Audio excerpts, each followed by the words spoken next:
damos gracias, Padre, porque has obrado en cada uno de nosotros para estar aquí esta mañana. Sabemos, Señor, que antes, cuando andábamos en las tinieblas, este día no era nada para nosotros.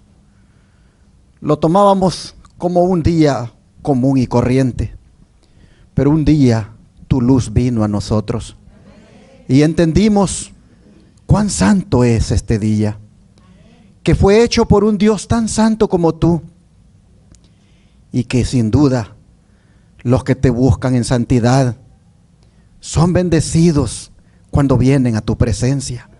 Así que, Señor, así hemos llegado aquí con esa luz, y solo te pedimos que en la santidad tuya permanezcamos todo el tiempo, suplicándote, Padre, que la mente, los ojos, los oídos, la boca, todas estas facultades te exalten, te glorifiquen y te adoren.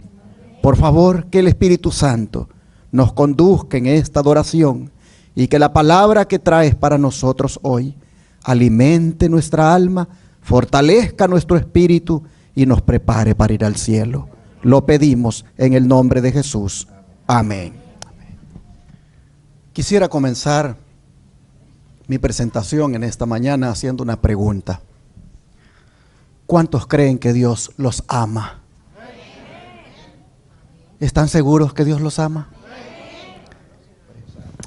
Pues bueno, hermanos, la pregunta de si cuántos creen que Dios les ama y si están seguros que así es, se debe a que precisamente el tema tiene como propósito el que nosotros veamos cuánto de verdad Dios nos ama.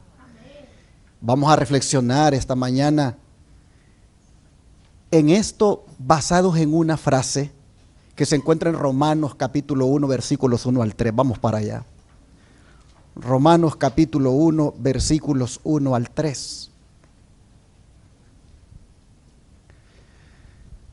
Dice la Escritura: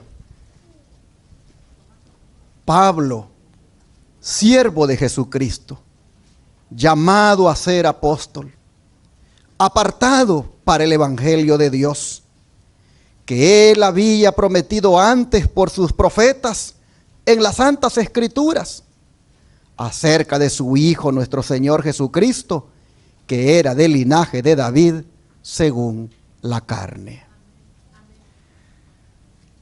La frase a la que quiero llamar su atención para que reflexionemos esta mañana es la frase que dice: el evangelio de Dios. Y hay tres cosas que quisiera decir ahora en relación con esto del evangelio de Dios. Estos versículos hablan de tres cosas. Dicen tres cosas acerca del evangelio de Dios. Número uno, que el evangelio es ¿de quién? De Dios. Número dos, que este evangelio fue prometido antes ¿por quiénes? Por sus profetas. ¿En dónde? En las santas escrituras. Y número tres, que este evangelio es acerca de su Hijo, nuestro Señor Jesucristo. Si el tiempo me da, vamos a ver qué aprendemos de esas tres cosas que dice Pablo en relación con el evangelio de Dios. Empezando por la primera, que eso que nosotros conocemos como buenas nuevas, que no es otra cosa que el mismo evangelio, que su significado es buenas nuevas, que eso que nosotros conocemos, hermanos y hermanas, provienen ¿de quién, dice Pablo? De Dios. Las buenas nuevas o el evangelio provienen de Dios, dice Pablo. Es decir, se originaron en Dios. Las buenas noticias, hermanos y hermanas, que Dios tiene para el ser humano consisten en que Él nos ama. Y nos ha amado tanto que ha dado a su Hijo Jesús como nuestro Salvador. Amén, hermanos. Amén. Oh, miren, cuando leemos que es el Evangelio de Dios, estamos hablando del Padre. Estamos hablando de Dios nuestro Padre. Y ya con eso nosotros vamos viendo que Cristo Jesús no tuvo que venir a morir para que Dios nos amara, sino que vino a morir. ¿Por qué? Porque Dios nos amaba. Y dos versículos que comprueban que fue Dios el Padre el que dio a Jesús como nuestro Salvador, aparte del muy conocido Juan 3:16. Dos versículos que comprueban esto es Romanos 3, versículos 24 y 25. Dice la palabra: siendo justificados gratuitamente por su gracia, mediante la redención que es en Cristo Jesús, a quien Dios puso como propiciación por medio de la fe en su sangre, para manifestar su justicia, a causa de haber pasado por alto en su paciencia los pecados pasados, con la mira de manifestar en este tiempo, vamos a seguirle, su justicia, a fin de que Él sea el justo y el que justifica al que es de la fe de Jesús. Oh, mis hermanos, qué palabra esta más poderosa. El Señor nos ha justificado gratuitamente por su gracia. El asunto, hermanos, es que esto ocurrió a través de Jesucristo. Dios el Padre puso a su Hijo Jesús como propiciación. ¿Qué es esto? Es decir, lo puso, hermanos, para limpiar y perdonar el pecado. Aquí nosotros vemos que dice que Dios lo puso como propiciación, siendo justificado gratuitamente por su gracia mediante la redención. Pero el 25 dice, a quien Dios puso. ¿Quién puso a Cristo como propiciación? Dios. Cuando hablamos aquí de Dios, ¿de quién estamos hablando? Del Padre. Oh, hermanos y hermanas, fue Dios quien puso a Jesús como propiciación, es decir, como expiación para limpiar y perdonar el pecado. Pero ¿saben ustedes que el término puso? Porque dice Dios lo puso. El término puso en el idioma original griego, del cual ha sido traducida, quiere decir Dios lo exhibió. Es decir, lo puso para que se vea. Ahora veamos cómo lo exhibió. Vamos al libro de Gálatas, capítulo 3, versículo 1. ¿Cómo lo exhibió? Gálatas, capítulo 3, versículo 1.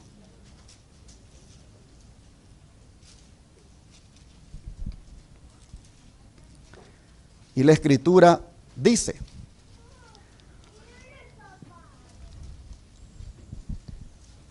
oh Gálatas insensatos, ¿quién os fascinó para no obedecer a la verdad? A vosotros, ante cuyos ojos Jesucristo fue ya presentado claramente entre vosotros como crucificado. Miren ustedes, ¿cómo lo exhibió? Lo exhibió, hermanos, como crucificado, para que todos lo vieran. El propósito de la exhibición pública del sacrificio de Cristo, como lo hemos leído, era para que de esa manera aquellos que lo vieran y creyeran en su sacrificio fueran limpiados y perdonados de sus pecados, para que así estuvieran listos para ser salvos. Pero esta salvación, hermanos, solo se concreta cuando ejercemos fe en su sangre derramada. Así Jesús lo exhibió, así lo puso como propiciación, para que todos los que creyeran y tuvieran fe en ese gran sacrificio pudieran ser limpiados de sus pecados, pudieran ser perdonados y pudieran también ser salvados. Gloria a Dios, hermanos. Oh, hermanos, pero todo esto, ¿de quién provino? Dice, de Dios. Mire, como Pablo lo reitera en 2 de Corintios capítulo 5. 2 de Corintios capítulo 5, versículos 18 y 19. 2 de Corintios 5, versículos 18 y 19. Y la Escritura dice, y todo esto proviene ¿de quién?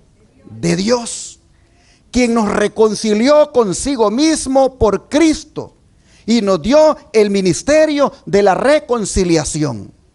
Que Dios estaba en Cristo reconciliando consigo al mundo, no tomándoles en cuenta a los hombres sus pecados, y nos encargó a nosotros la palabra de la reconciliación.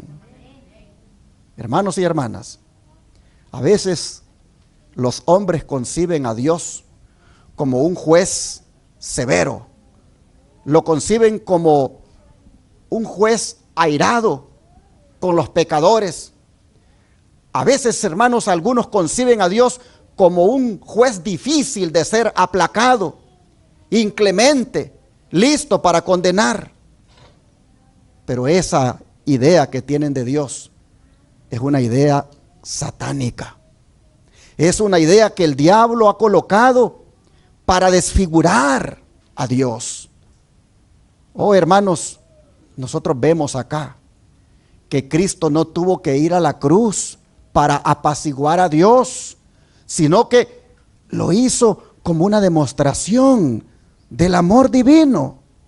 Dios, mis hermanos, no exigía la muerte de su Hijo, sino que lo entregó movido por el amor infinito que tiene en su corazón. Mire cómo lo dice el Camino a Cristo, el libro El Camino a Cristo. Este gran sacrificio no fue hecho para crear amor en el corazón del Padre hacia el hombre, ni para moverle a salvarnos. No, no. Si el Padre nos ama, no es a causa de la gran propiciación, sino que Él proveyó la propiciación porque nos ama. Cristo fue el medio por el cual el Padre pudo derramar su amor infinito sobre un mundo caído. Camino a Cristo, página 15. Pero lo más sorprendente, hermanos, de esta declaración, lo más grande, lo más maravilloso, es que dice que esta acción la haya hecho por un mundo, ¿cómo? Caído. Es decir, por un mundo alzado en rebelión contra Él. Así lo dice Pablo en Romanos 5. Vamos para allá, Romanos 5, versículo 6. Romanos 5, versículo 6. Vamos a leer el 8 también y el 10, pero comencemos con el 6. Dice, porque Cristo, cuando aún éramos débiles, a su tiempo murió por los impíos. Ahora el 8. Mas Dios muestra su amor para con nosotros, en que siendo aún pecadores, Cristo murió por nosotros. Y el 10 dice, porque si siendo enemigos fuimos reconciliados con Dios por la muerte de su Hijo, mucho más estando reconciliados seremos salvos por su vida. Hermanos, estos versículos solo pueden resumirse en una sola palabra: gracia inmerecida. Gracia inmerecida. El don de profecía lo dice así: la gracia es un atributo de Dios, puesto al servicio de los seres humanos indignos. Nosotros no la buscamos, sino que fue enviada en busca nuestra. Dios se complace en concedernos su gracia, no porque seamos dignos de ella, sino porque somos rematadamente indignos. Lo único que nos da derecho a ella es nuestra gran necesidad.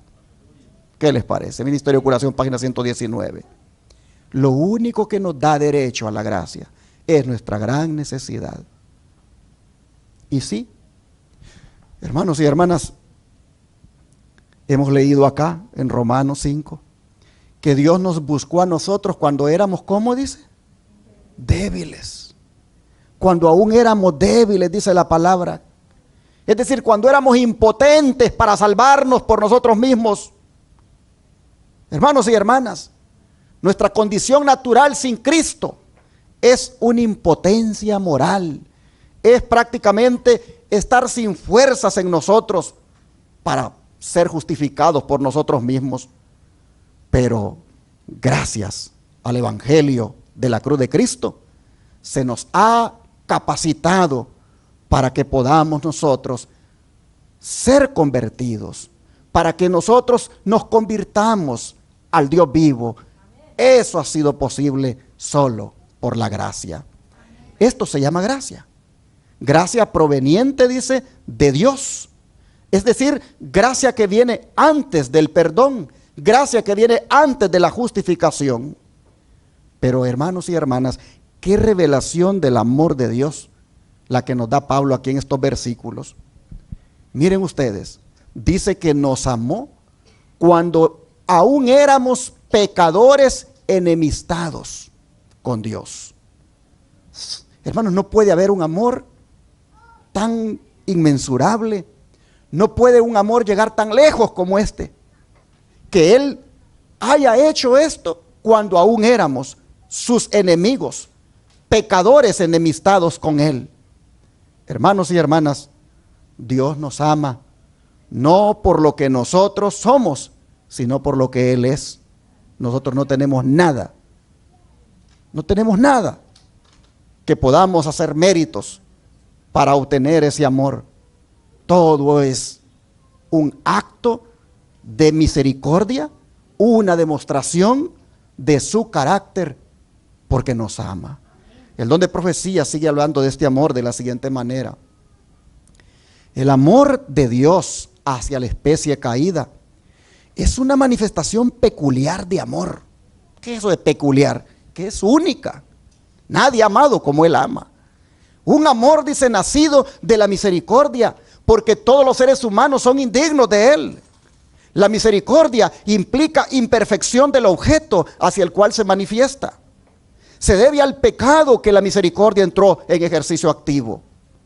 Por medio de Jesucristo, el Señor Dios tiende siempre su mano en señal de invitación a los pecadores y caídos. A todos los quiere recibir, a todos les da la bienvenida. Se gloría en perdonar a los pecadores.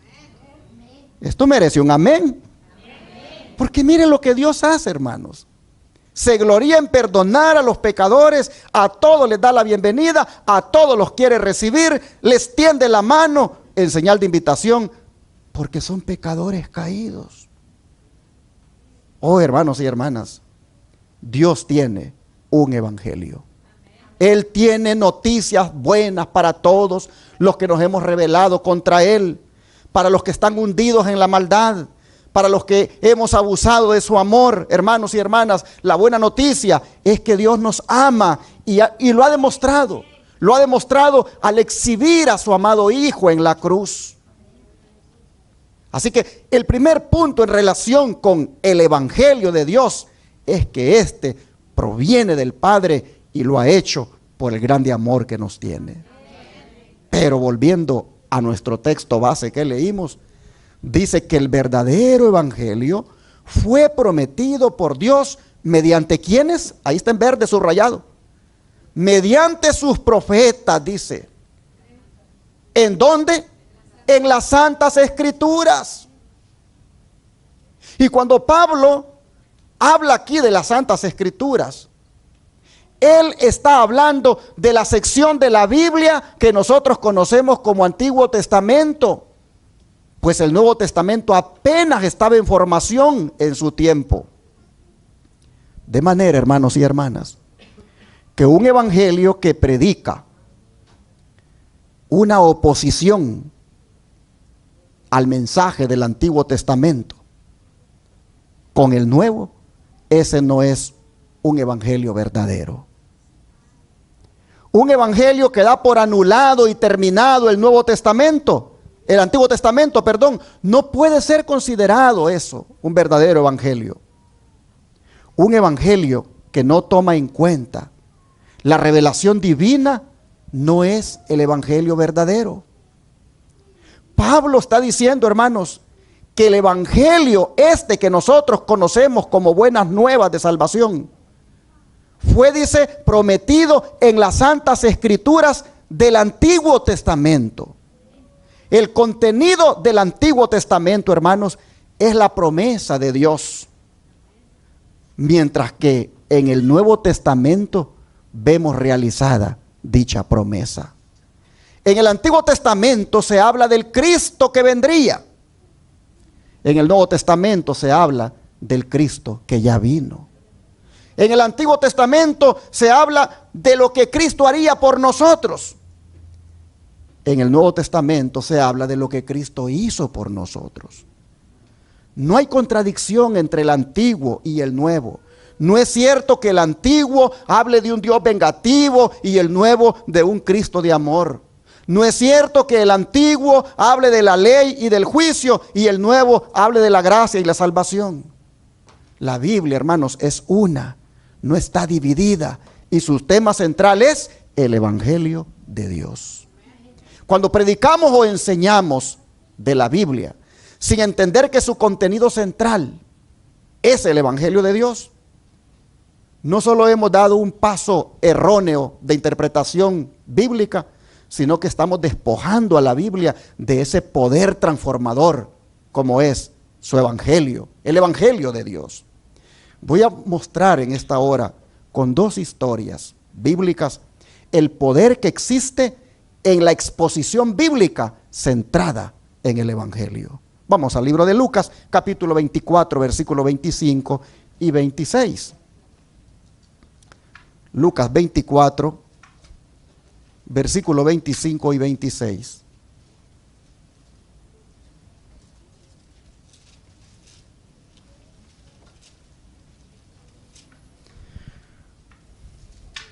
Y la escritura dice así, Lucas 24, versículo 25 y 26.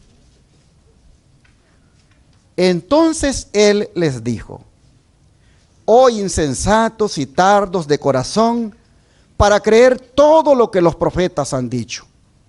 ¿No era necesario que el Cristo padeciera estas cosas y que entrara en su gloria? Ahora ve el versículo 27. Y comenzando desde Moisés, siguiendo por todos los profetas, les declaraba en todas las escrituras lo que de él decían. ¿Qué les parece? Nosotros vemos a Jesús dándole un estudio bíblico a sus dos discípulos que iban camino a Emaús. Pero el contenido del estudio bíblico, ¿desde dónde lo comienza el Señor? Desde Moisés. Es decir, con el libro del Génesis. Y siguió, dice, por todas las escrituras hasta llegar al libro de Malaquías, que era lo que había de escritura en ese tiempo. Y les declaró, dice, por todas las escrituras lo que decían las escrituras acerca de él. Oh, hermanos y hermanas, tenemos que entender nosotros que en las escrituras del Antiguo Testamento, allí en lo que los profetas escribieron, allí, hermanos, se encuentra Jesús por todos lados. Y debemos buscar captar eso cuando estudiemos la escritura. Ahora, ¿cuál fue el impacto? ¿Cuál fue el impacto de aquel estudio centrado en Cristo que Cristo dio a sus discípulos? ¿Cuál fue el impacto? Versículo 32. Y decían el uno al otro: ¿no ardía nuestro corazón en nosotros mientras nos hablaba en el camino y cuando nos abría las escrituras? ¿Qué les parece? Así, hermanos y hermanas, que si queremos que nuestros corazones ardan con la llama divina, por ejemplo, de la santidad, si queremos que los corazones de nuestros estudiantes, cuando les damos estudio bíblico, ardan de deseo de querer tener la vida eterna, entonces, hermanos, tenemos que hacer como hizo nuestro maestro: dar esos estudios enseñando en las escrituras lo que ellas dicen de Cristo. Porque eso es lo que produjo ardor, ese entusiasmo, esa cosa interna que el Espíritu Santo hacía. El estudio bíblico centrado en Cristo. Dice el don profético, los que buscan la justicia de Cristo se espaciarán en los temas de la gran salvación. La Biblia es el almacén que surte sus almas de alimento nutritivo. ¿Qué es la Biblia? Dice. El almacén que surte nuestras almas ¿de qué cosa? De alimento nutritivo. Meditan en la encarnación de Cristo. Contemplan el gran sacrificio hecho para salvarlos de la perdición eterna. Para salvarlos, perdón, de la perdición, para llevarles perdón, paz y justicia eterna. El alma arde con estos temas grandiosos y elevadores. La santidad y la verdad, la gracia y la justicia ocupan los pensamientos. El yo muere y Cristo vive en sus siervos. Al contemplar la palabra, sus corazones arden dentro de ellos, como ocurrió con los corazones de los discípulos mientras iban hacia Emaús y Cristo anduvo con ellos por el camino y les declaraba en todas las escrituras lo que de él decían. Hermanos y hermanas, Testimonios para Ministros, página 87. ¿Cómo nosotros debemos de verdad tomar las escrituras y leerlas de una manera que podamos ver a Cristo en ellas, que podamos apreciar el mensaje de salvación que hay en ellas? Por eso, hermanos, es que yo siempre lo he dicho y lo recalco. Cuando usted venga al templo, prepárese espiritualmente antes de venir, porque usted viene aquí para leer la palabra de Dios. Y le doy un consejo: ore por eso, y cuando esté aquí, tenga la Biblia con usted y siga el tema, léala, porque desde aquí uno puede ver cuando están cabeceando los hermanos, están durmiéndose, y uno sabe por qué están durmiéndose, porque solo están así. Está bien si no pueden leer, pero si pueden leer, no sean haraganes, lean la Biblia, ábranla.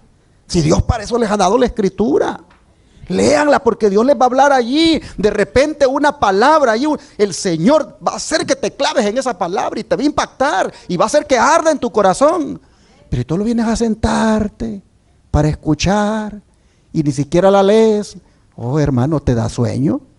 Te da sueño y lo que estás deseando es que el pastor acabe ya, porque tú no estás en esto.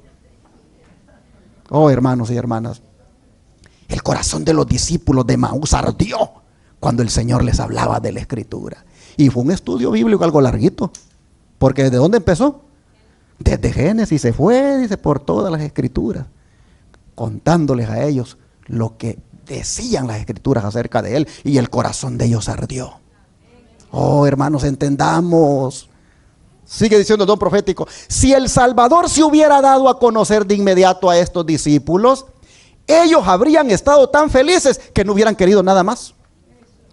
Pero era necesario que entendieran cómo su misión había sido predicha por todos los símbolos y las profecías del Antiguo Testamento. Sobre estas cosas debían fundar su fe. Cristo no realizó ningún milagro para convencerlos, sino que su primera obra consistió en explicar las escrituras. Habían considerado su muerte como la destrucción de todas sus esperanzas. Ahora Él les demostró por los profetas que esta era la más poderosa evidencia para su fe, el hecho de que Él haya muerto. Al enseñar a sus discípulos, Cristo mostró la importancia del Antiguo Testamento como un testigo de su misión. Actualmente hay muchos que rechazan el Antiguo Testamento diciendo que ya no es necesario. Pero esta no es la enseñanza de Cristo. Tan valioso lo consideraba que en una ocasión dijo: si no oyen a Moisés y a los profetas, tampoco se persuadirán, aunque alguno se levante de los muertos.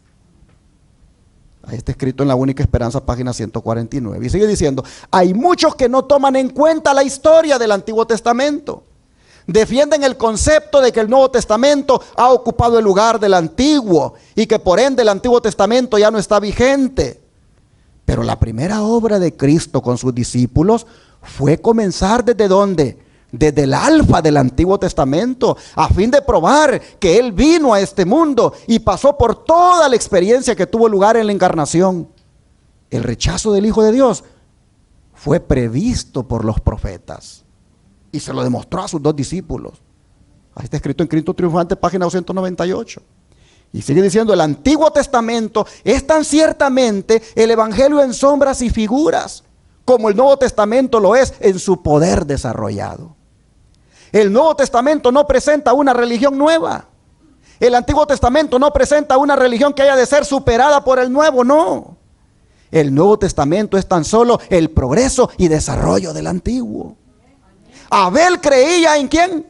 En Cristo. ¿En qué parte lo encontramos? En el Antiguo Testamento. Abel creía en Cristo, dice, y fue tan ciertamente salvado por su poder, como lo fueron Pedro y Pablo, que están en el Nuevo Testamento. El Dios dice que anduvo con Enoc, que lo encontramos en el Antiguo. El Dios que anduvo con Enoc era nuestro Dios y Salvador Jesucristo. Era la luz del mundo, como lo es ahora. Oh, hermanos y hermanas, nuestros antepasados, ellos estaban centrados en Cristo. Nuestros antepasados, ellos tenían un caminar con Cristo. Nuestros antepasados, hermanos, ellos estaban teniendo la mirada en Cristo, y nosotros debemos hacer lo mismo. Cuando leemos las escrituras del Antiguo Testamento, hermanos, nosotros debemos ver cómo ellas se relacionan con Cristo. Y esto entonces nos lleva a la segunda historia, la cual se encuentra en Hechos capítulo 8, versículo 26 al 39. Hechos 8, versículo 26 al 39.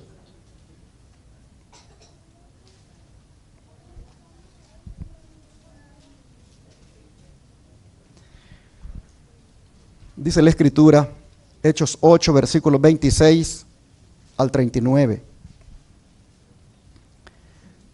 Un ángel del Señor habló a Felipe diciendo, levántate y ve hacia el sur por el camino que desciende de Jerusalén a Gaza, el cual es desierto.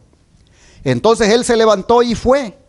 Y sucedió que un etíope eunuco, funcionario de Candace, reina de los etíopes, el cual estaba sobre todos sus tesoros y había venido a Jerusalén para adorar, volvía sentado en su carro y leyendo al profeta Isaías.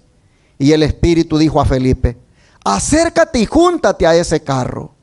Acudiendo Felipe le oyó que leía el profeta Isaías y dijo, pero ¿entiendes lo que lees? Y él le dijo, ¿y cómo podré si alguno no me enseña? Y rogó a Felipe que subiera y se sentara con él. El pasaje de la Escritura que leía era este: como oveja a la muerte fue llevado, y como cordero mudo delante del que lo trasquila, así no abrió su boca. En su humillación no se le hizo justicia, mas su generación, ¿quién la contará? Porque fue quitada de la tierra su vida.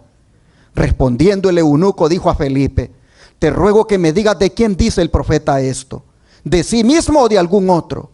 Entonces Felipe, abriendo su boca y comenzando desde esta escritura, le anunció el evangelio de Jesús. Y yendo por el camino, llegaron a cierta agua, y dijo el eunuco, aquí hay agua, ¿qué impide que yo sea bautizado? Felipe dijo, si crees de todo corazón, bien puedes. Y respondiendo dijo, creo que Jesucristo es el Hijo de Dios. Y mandó a parar el carro, y descendieron ambos al agua, Felipe y el eunuco, y le bautizó. Y cuando subieron del agua, el Espíritu del Señor arrebató a Felipe, y el eunuco no le vio más, y siguió gozoso su camino. Oh, hermanos, ¿qué les parece? Qué hermoso pasaje de la Biblia que hemos leído. Quiero llamar su atención a las palabras, y comenzando desde esta escritura, del verso 35. Porque, hermanos, este es el modo correcto de dar estudios bíblicos. Desde cualquier parte de la Biblia, anunciar el evangelio ¿de quién? De Jesús. Nosotros deberíamos poder tomar cualquier texto bíblico y desde allí conducir a los pecadores a Cristo. Oh, hermanos y hermanas, ¿y cuál fue el resultado de presentar el evangelio de Jesús de esa manera? El resultado fue que el estudiante, ¿qué cosa?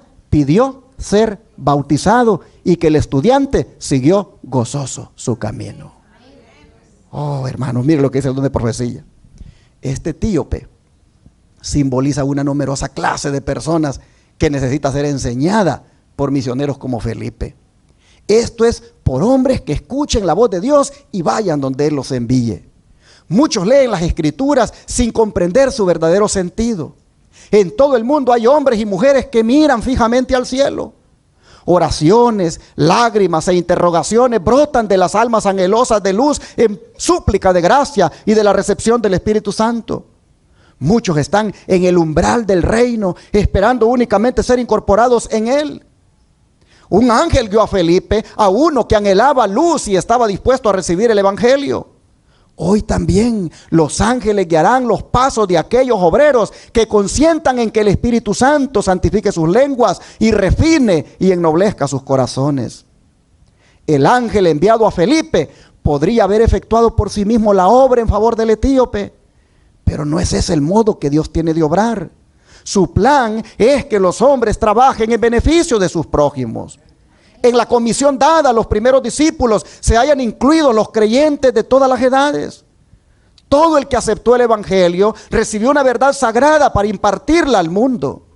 El pueblo fiel de Dios fue siempre constituido por misioneros activos que consagraban sus recursos al honor de su nombre y usaban sabiamente sus talentos en su servicio. Hechos de los Apóstoles, página 90. Así que, hermanos y hermanas, somos motivados a seguir el ejemplo de Felipe, tanto en el trabajo misionero como en la manera de hacerlo. Es decir, presentando estudios bíblicos centrados ¿en quién? En Cristo. ¿Qué iba leyendo el profeta? El libro de Isaías. ¿Qué parte del libro de Isaías iba leyendo? El capítulo 53. No la entendía, pero Felipe dijo: desde aquí le voy a anunciar el evangelio de Jesús. Comenzando desde aquella escritura del Antiguo Testamento, le anunció el evangelio de Jesús. Su estudio fue centrado en Jesús. El don de profecía dice: hay una gran verdad central que siempre debe mantenerse en la mente cuando se escudriñan las escrituras. Y esa verdad central es Cristo crucificado. Toda otra verdad está investida con la influencia y el poder correspondientes a su relación con este tema. Únicamente a la luz de la cruz podemos discernir el exaltado carácter de la ley de Dios. El alma paralizada por el pecado puede recibir nueva vida únicamente mediante la obra realizada en la cruz por el autor de nuestra salvación. El amor de Cristo constriñe al hombre a unirse con él en sus labores y sacrificios. La revelación del amor divino aviva en ellos la realidad de su obligación descuidada de ser portadores de luz para el mundo y los inspira con un espíritu misionero. Esta verdad ilumina la mente y santifica el alma. Hará desaparecer la incredulidad e inspirará la fe. Es la gran verdad que debe mantenerse constantemente ante la consideración de los hombres. Cuando Cristo en su obra de redención es visto como la gran verdad central del sistema de verdad, se arroja una nueva luz sobre los acontecimientos del pasado y el futuro. Se los ve en una nueva perspectiva y adquieren un nuevo y profundo significado. Así que cuando vamos, por ejemplo, a los temas de Apocalipsis, que se habla de bestias, cuando vamos a los libros de Daniel, que se habla de bestias, que se habla de profecías, ¿quién es el que dio esas profecías? Cristo. ¿Por qué Cristo dio esas profecías en símbolos de bestias? ¿Qué es lo que Cristo busca con eso? Usted tiene que ver en esas bestias, usted tiene que ver en esas trompetas, en esos sellos, en esas 7 iglesias, en todos esos símbolos. Usted tiene que ver allí a Cristo dando eso con un propósito. Y cuando usted estudia eso pensando, ¿por qué Cristo dio esto? ¿Por qué Cristo reveló esto? Lo dio con un propósito. Entonces se mete a estudiar y usted dice, ¿cómo mi Señor ha querido que yo conozca esto? Porque esto tiene que ver con mi vida espiritual. Esto tiene que ver con mi preparación. Hermanos, tenemos que tener esa habilidad de ver a Cristo aún en esos temas.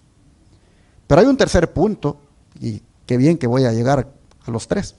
Hay un tercer punto en relación con el verdadero evangelio y que se encuentra ahí en nuestro texto base, ahora está en negro.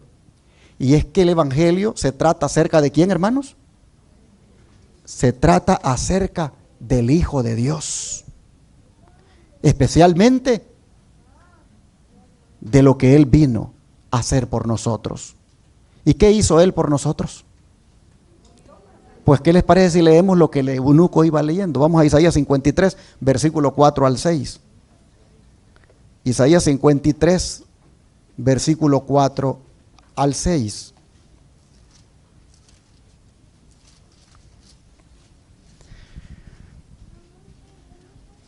Dice, versículos 4 al 6.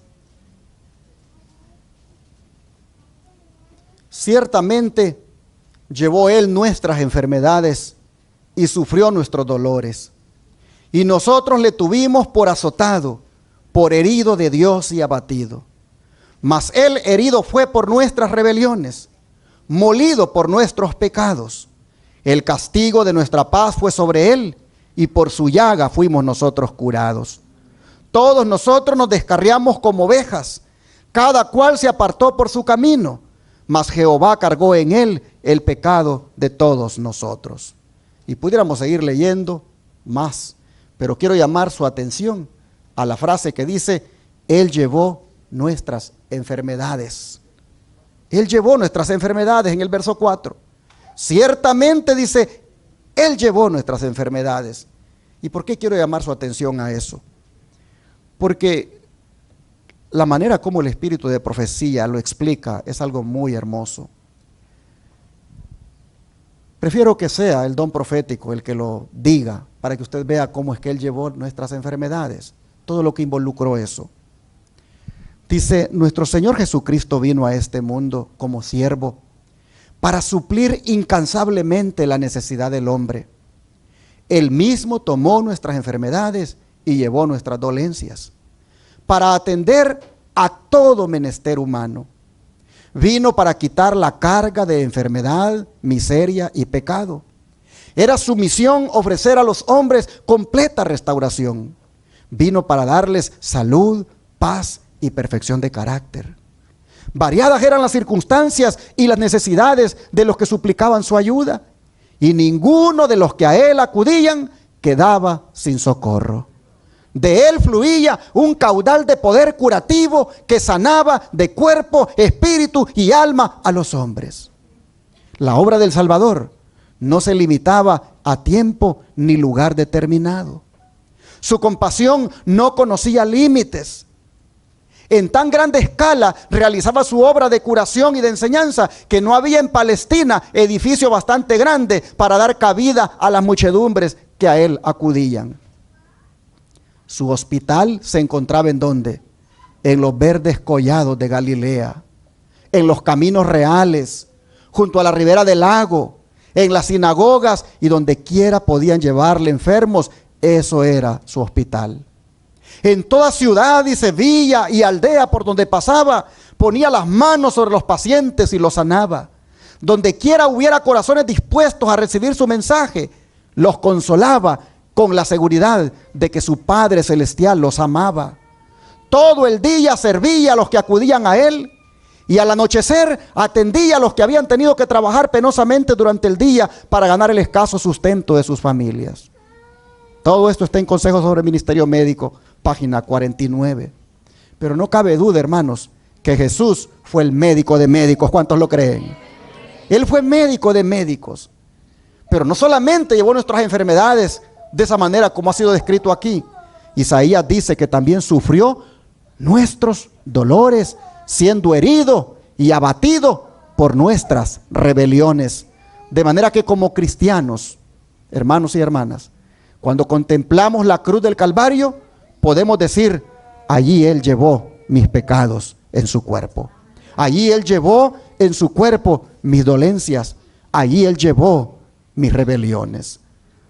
Sigue diciendo el don de profecía, Cristo se dio a sí mismo como una ofrenda íntegra, completa y perfecta. Dejó la gloria que había tenido junto a su Padre antes que el mundo existiera. Vino a nuestro mundo como varón de dolores y experimentado en sufrimiento. Fue herido por nuestras rebeliones, molido por nuestros pecados. Cristo fue tratado como nosotros merecemos, a fin de que nosotros pudiéramos ser tratados como Él merece. Fue condenado por nuestros pecados en los que no había participado, a fin de que nosotros pudiéramos ser justificados por su justicia en la cual no habíamos participado. Él sufrió la muerte nuestra a fin de que pudiéramos recibir la vida suya. Por su llaga fuimos nosotros curados. Deseado a toda la gente, página 16. En esto consiste, hermanos, el evangelio. En esto consiste. En que Cristo haya venido a morir por nuestras rebeliones, por nuestros pecados, y que haya venido para darnos salud, tanto del alma como del cuerpo.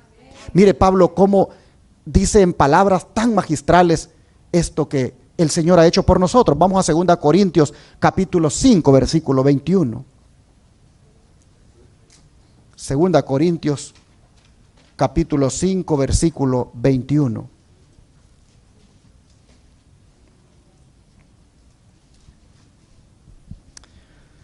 Dice, al que no conoció pecado, por nosotros lo hizo pecado, para que nosotros fuésemos hechos justicia de Dios en él.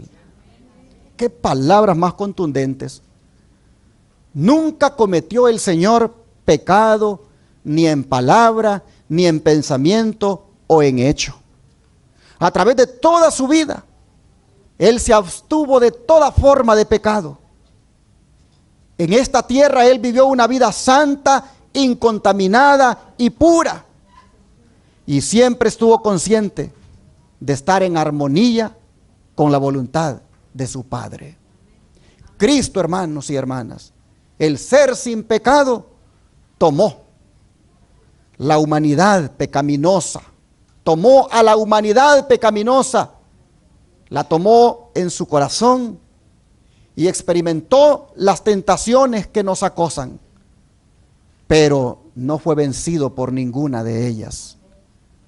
Se identificó con los pecadores.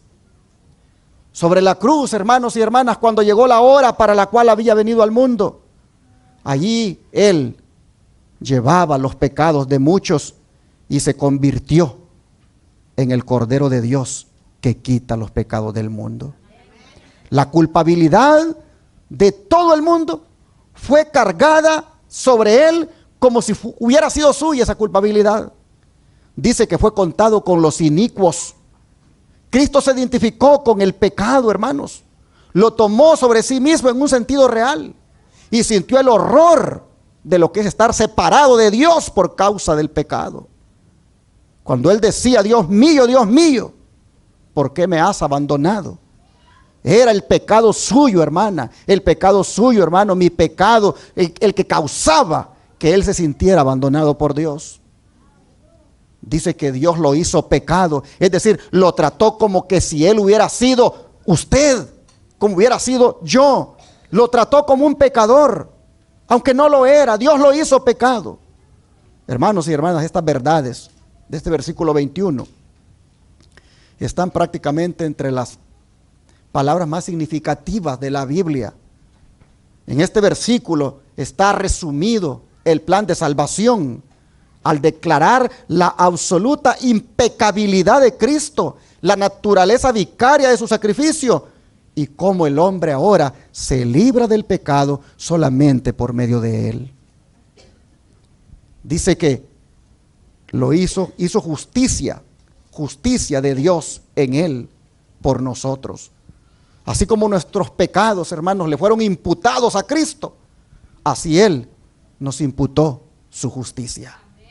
Él nos perdonó, Él nos justificó. Oh, hermanos, bien podemos decir esta mañana, como el profeta Miqueas, qué Dios tan grande el que tenemos. Vamos a leerlo, Miqueas capítulo 7, versículos 18 al 19. Miqueas capítulo 7, versículos 18 al 19.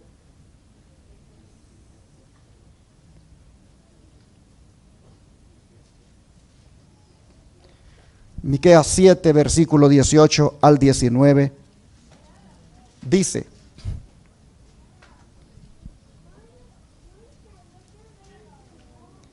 ¿qué Dios como tú, que perdona la maldad y olvida el pecado del remanente de su heredad? No retuvo para siempre su enojo, porque se deleita en misericordia. Él volverá a tener misericordia de nosotros, sepultará nuestras iniquidades y echará en lo profundo del mar todos nuestros pecados. Y cuando Él dice, ¿qué Dios como tú? Lo que está diciendo es, no hay Dios más grande que tú. No hay Dios que tenga un amor como este. Es un amor, hermanos, incomparable el de Dios. ¿Qué Dios como tú? Dice Miqueas, que perdona la iniquidad y la transgresión, que provee misericordia y compasión, que proporciona poder sobre el pecado y que también cumple sus promesas. Hermanos, este podríamos decir que es un salmo, es un canto. Este salmo, hermanos, de Miqueas fue oportuno en sus días y es oportuno en estos tiempos. ¿Por qué? Porque habla de la misma esencia de la salvación, tanto pasada, presente como futura. Los hombres, hermanos, piadosos de todas las épocas pueden unirse con Miqueas y expresar con gozo estas palabras. Aquí en estas palabras de Miqueas hay un mensaje, hermanos, evangélico de esperanza. Hay un mensaje de salvación. Una salvación que fue provista, dice Miqueas, por un niño que nació. Mire, Miqueas 5, versículo 2, como él ya miraba a Cristo allí. Decía él, pero tú, Belén, Efrata, pequeña para estar entre las familias, 5:2, pero tú, Belén, Efrata, pequeña para estar entre las familias de Judá, de ti me saldrá el que será Señor en Israel, y sus salidas son desde el principio, desde los días de la eternidad. Hermanos y hermanas, Miqueas tuvo un destello del Rey Salvador prometido desde la eternidad. Él era aquel por quien los hombres temerosos de Dios habían suspirado y habían aguardado desde que Adán, hermanos, perdió el paraíso. Prácticamente Miqueas vio que el Mesías no nacería en los predios reales de Jerusalén, en el palacio, sino que nacería en Belén, de las familias más insignificantes de la tribu de Judá. Miqueas vio que nacería para dar salvación y perdón. De manera, hermanos y hermanas, que gocémonos con las buenas nuevas del Evangelio de Dios. Pero no solo gocémonos, sino también, hermanos, prediquémoslo y sacrifiquémonos por Él, porque Cristo ya se sacrificó por cada uno de nosotros. Mire cómo lo dice el don de profecía. Cristo lo sacrificó todo por el hombre a fin de permitirle ganar el cielo. Ahora le incumbe al hombre caído demostrar que a su vez está dispuesto a sacrificarse por amor de Cristo a fin de obtener la gloria inmortal. Los que tienen un sentido justo de la magnitud de la salvación y de su costo no murmurarán nunca porque deban sembrar con lágrimas y porque los conflictos y la abnegación sean la suerte del cristiano en esta vida. Las condiciones de la salvación del hombre han sido ordenadas por Dios. La humillación y el llevar la cruz son provistos para que el pecador arrepentido halle consuelo y paz. El pensamiento de que Cristo se sometió a una humillación y a un sacrificio que el hombre nunca será llamado a soportar, debiera acallar toda voz murmuradora. A veces nos quejamos, ¿verdad?, por muchas cosas y murmuramos y siempre estamos diciendo que estamos abandonados, que nadie nos quiere.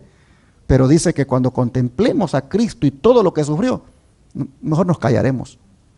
Nos callaremos.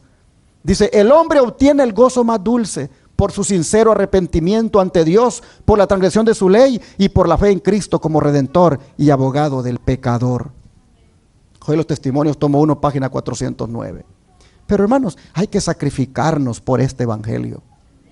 Hay que sacrificarnos, y cuando hablo de sacrificarnos, me refiero, hermanos, a que hay que hacer todo lo que se pueda para darlo a conocer.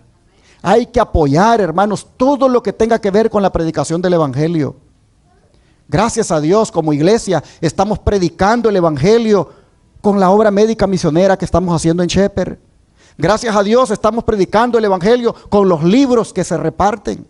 Estamos predicando el evangelio con las visitas misioneras que se hacen. Hermanos, todo lo que involucra la predicación del evangelio, hay que meternos allí, porque gracias a ese evangelio nosotros somos salvos. Y ahora nos corresponde, hermanos, en agradecimiento, involucrarnos en la predicación del evangelio. Yo quiero ir terminando diciéndoles, hermanos, que en el evangelio de Dios hay poder para salvar. Y por lo tanto, todos aquellos que hayan caído en el pecado, podemos consolarnos con las palabras de Miqueas 7, versículo 8 y 9. Aquí mismo en Miqueas, capítulo 7, versículo 8 y 9.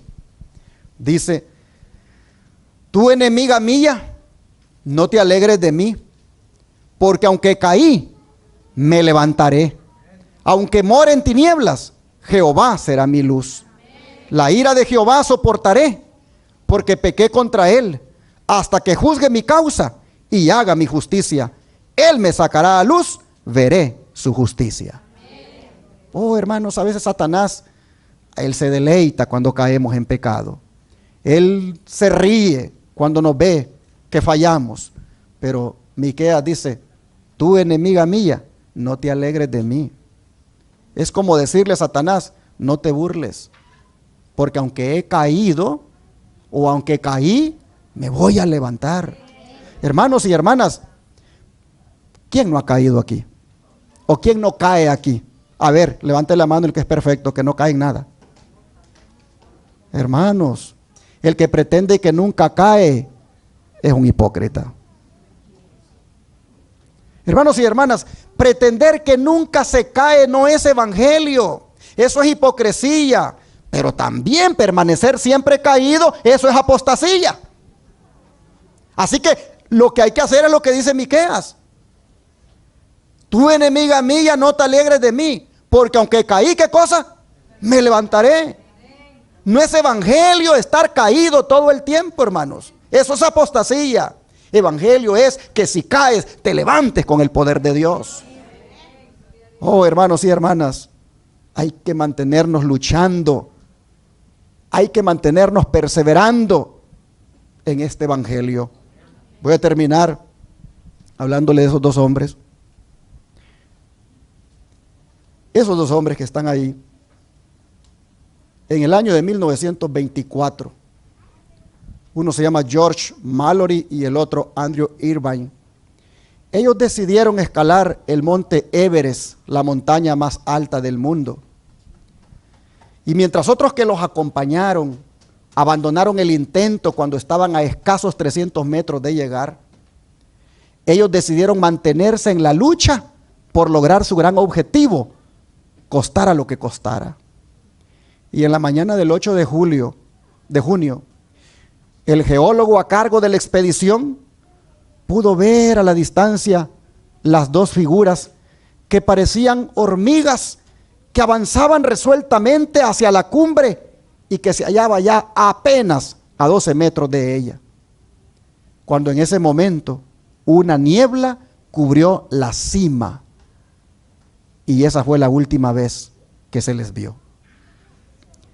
Llegaron a la cumbre, nadie sabe, pero la última vez que se les vio, estaban ¿qué cosa? Luchando por alcanzarla. Oh, hermanos y hermanas, así también nosotros en este evangelio. Mantengámonos luchando, mantengámonos, hermanos, perseverando hasta alcanzar la cumbre de las cumbres, como es la patria celestial. Nadie debe estar considerando apartarse del evangelio. Nadie debe estar ni tan siquiera acariciando la idea de ya salirse de los caminos de Dios. No, hermanos, oremos para que la última vez que nos vean a nosotros aquí en la tierra, nos vean luchando por alcanzar la vida eterna.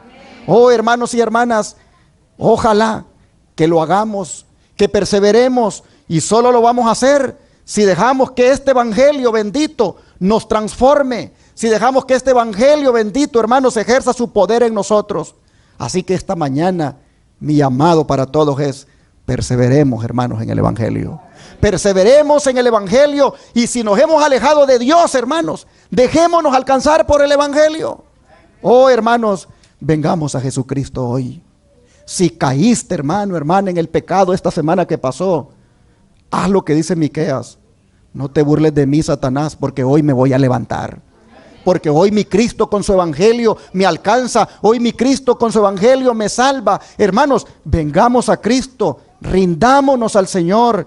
Ya no andemos vagando, hermanos, en el pecado. Ya no andemos en la rebelión. Volvamos a Cristo hoy. Porque con su evangelio, Él hoy nos quiere perdonar y nos quiere salvar. ¿Cuántos quisieran de verdad venir a Jesucristo hoy, hermanos? Dios les bendiga y que perseveremos en el evangelio de Dios. Qué hermoso himno. De verdad, tenemos que volver al Señor. Hermano, hermana, si no has estado estudiando la Biblia estos días atrás, vuelve al Señor y vuelve a estudiar la Biblia. Si no has estado orando, hermano, hermana, vuelve a orar más. Métete más con el Señor. Vuelve a Él. Ese evangelio con el cual Él te salva. Hermanos, hermanas, es un evangelio costoso. No dejes que sea en vano. Aplica los méritos de Cristo a tu vida hoy. Ruégale al Espíritu Santo que te mueva tu voluntad de manera, hermano, hermana, que te rindas al Señor cada día. Vamos a arrodillarnos y digámosle a Él que hoy volvemos a Él.